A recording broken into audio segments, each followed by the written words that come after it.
We got a 9-game slate around the NBA tonight. We got two dudes here to talk about it. DraftKings contributors Nick Friar, new to the show this morning. Matt Meiselman, back on your screen as well. Let's do NBA building blocks, best DFS and sportsbook plays on this schedule. Best guard to build your DFS lineup around. Who's it going to be, Nick?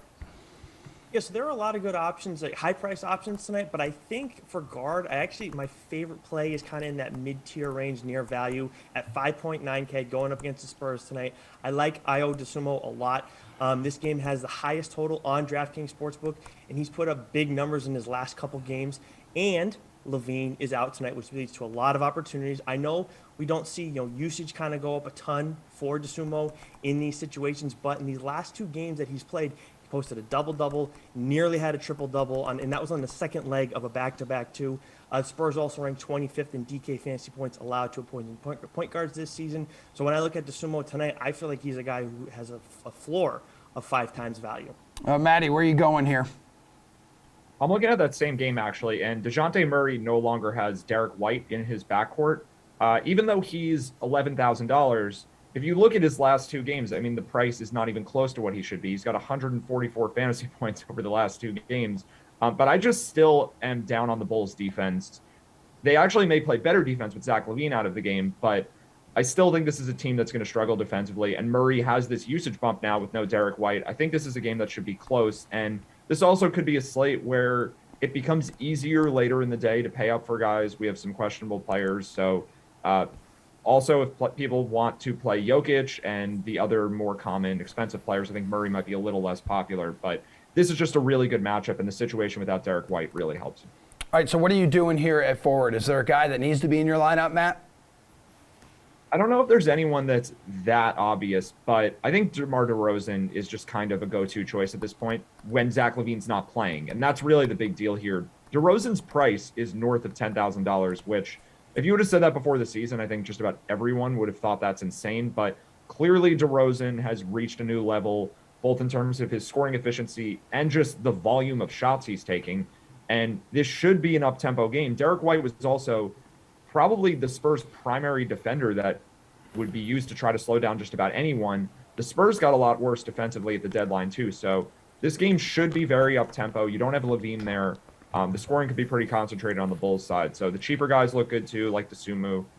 Vucevic is in a good spot, but I think DeRozan really at forward is kind of an elite play for this slate. Is there an obvious choice at forward, Nick? It turns out there is, because DeMar DeRozan is my top guy for this one too. If you want some savings though, in this game too, I think Keldon Johnson at 5.9K is a good option there as well. But like Matt was saying, DeRozan is a great option here going up against his old team.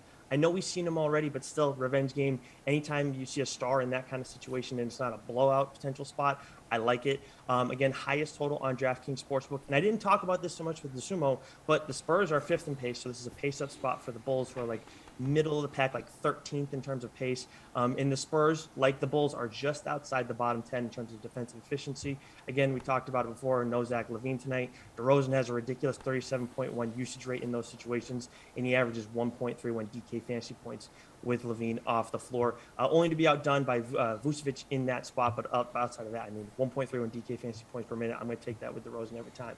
Nick, neither one of you guys mentioned the Greek Freak there at forward, but he does have center eligibility. Is that a direction you would consider going in?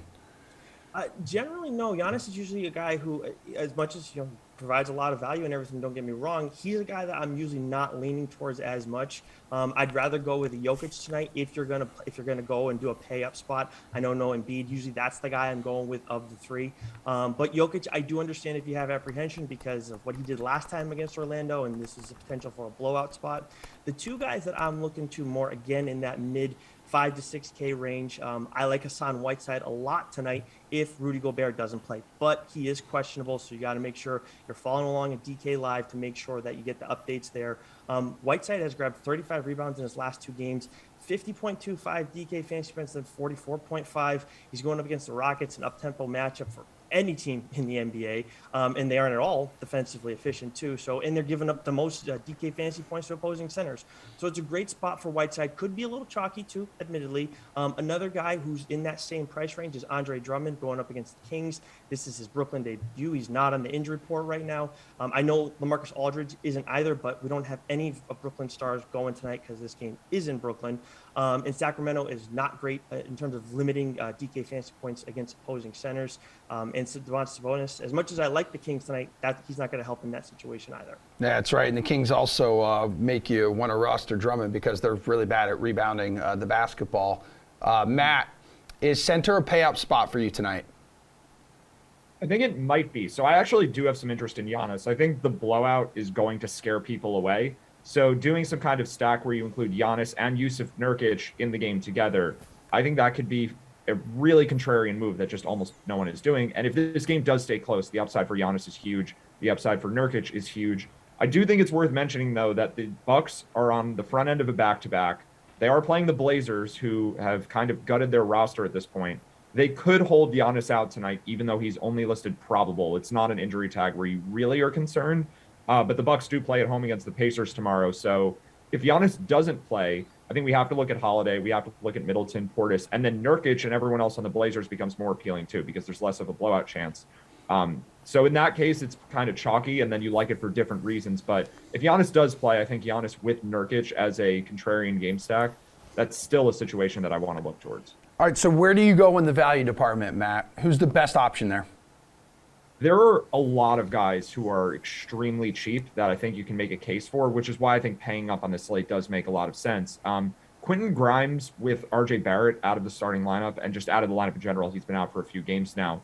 Grimes is only $3,000 and he's actually been starting. So he might be too obvious. Like, I'm not really sure what the ownership looks like here, but if there isn't a ton of other value that opens up, I think we have a few guys in the 3-4K range that are viable, but Grimes is clearly ahead of the pack right now. So if nothing fundamentally changes about this slate going up to lock, I think you just look at Grimes and say, this is a min-price player, decent usage rate, can score some points, and he's playing a ton of minutes now. It's kind of hard to pass him up. So unless something really changes where there are more injuries coming up, I think Grimes is like the best guy down in that bottom end. Hey, Nick, where are you looking for a value?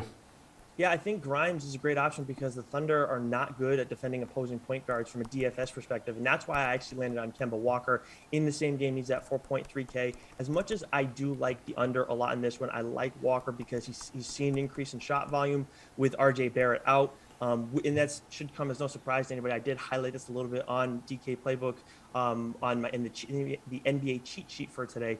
RJ Barrett off the floor this season. Kemba Walker has the second highest usage rate at 25%, and he produces 1.1 DK fantasy points per minute. Also second in that category as well. Both marks are only second on the team to Julius Randle. So I think as much as I like the under in this one a lot, which I did highlight on DK Playbook as well, I still like Walker as a great source of value tonight. All right, cool. So let's go to the DK Sportsbook here, Nick. Your favorite player prop is what? Yeah, I'm going to go back to the sumo in this one. I looked at this game, see the high total and everything, and I'm thinking, okay, well, Dejounte Murray, Matt was talking before about how no Derek White, then, DeMar DeRozan, no Zach LaVine. But then as I'm looking through, I see DeSumo at 24.5 points plus rebounds plus assists. And I was like, okay, this one jumps out to me right away, knowing what he's done in the last couple games. And the only reason I don't have the double-double as my favorite, because he did come close to the triple-double last time out. He had the double-double the game before. In that near triple-double on the second leg of a back-to-back, he wasn't even a double-double in the end. He came like 2 rebounds short and an assist short. I do think it's worth getting a little bit of exposure to that. But if you're looking for a whole unit bet, I think my favorite player prop is him getting at least 25 points plus rebounds, assists tonight against the Spurs for a lot of the same reasons that I highlighted earlier about Spurs in terms of pace, defensive efficiency. But yeah, DeSumo is my guy tonight. Matty, who are you looking at for favorite player prop? So I'm fading something that just happened recently. Kyle Kuzma had a triple-double 2 games ago, and then he put up 7 assists the next game. I'm not really buying that Kuzma is just going to turn into an elite passer at this point in his career. He's shown no sign of doing that. And a typical game for Kuzma has 1, 2, maybe 3 assists. I know they traded a bunch of players away, but we have the under for assists at 4.5 at plus 125. Getting plus money to that extent on under 5 assists for a guy who basically has never really been a passer before, I think that's a really good opportunity to just sell high on a situation where the assists came in 2 games. I think it was a bit of a fluke. And I think what kind of happened too is Kuzma had 6 or 7 assists in the game with the triple double. And then they were just like, let's get the guy a triple double. That's just something that's going to happen sometimes. It's cool to get triple doubles for some reason. So I think in a normal game, Kuzma winds up around 2, 3, or 4 assists, and 4.5 at plus 125 is pretty good value. All right, before you guys take off, let's get your favorite game total or spread. Talking NBA here on the DK Sportsbook, Matt. Yeah, I'm actually not sure if this one's still up because we just got some news that Lou Dort is out. The Thunder are playing the Knicks, and it may be off the board, but I'll go with it anyway because I don't think it'll move too much once that one comes back. The Knicks are -8 at home against OKC, and something I've been harping on for about a week now is that RJ Barrett is not a good enough player to make the Knicks any worse when he doesn't play. So the Knicks don't need him, essentially. I think Quentin Grimes is just as competent. I think Kemba Walker, Evan Fournier, and Alec Burks, they all can do the same stuff. The Knicks did just blow a game to Portland, but they beat Golden State on the road before that. So it's not like the Knicks have been all bad recently. And laying 8 points against this version of the Thunder that doesn't have Shai Gilgeous-Alexander or Lou Dort, those are the 2 best players on Oklahoma City. So the Knicks should be double-digit favorites. Maybe we see it get there at some point, but the line was only -8 as of just a couple minutes ago. Nick, favorite game total or spread? Yeah, I like the Kings as favorites against the Nets. It opened up at -4, but now it's at -2.5. Look, I know the Kings are not great against the spread this season. They're 4 games under 500 against the spread, but they've covered in the last 2 games since they've acquired Domantas Sabonis, and I think that makes a big difference. As much as you don't only want to read so much into recency, but the biggest thing is no Kyrie Irving, no KD, still no Ben Simmons, and Brooklyn is a league worst 20, 35, and 1 against the spread this season, 7 and 9 against the spread as underdogs, and 1 and 3 against the spread as home underdogs too. So for me, normally I would never, the addition of Sabonis is really the biggest thing in the other Pacers players. But I mean, looking at where the Nets are right now at home, anytime that they're at home right now, you kind of got to consider the other team covering.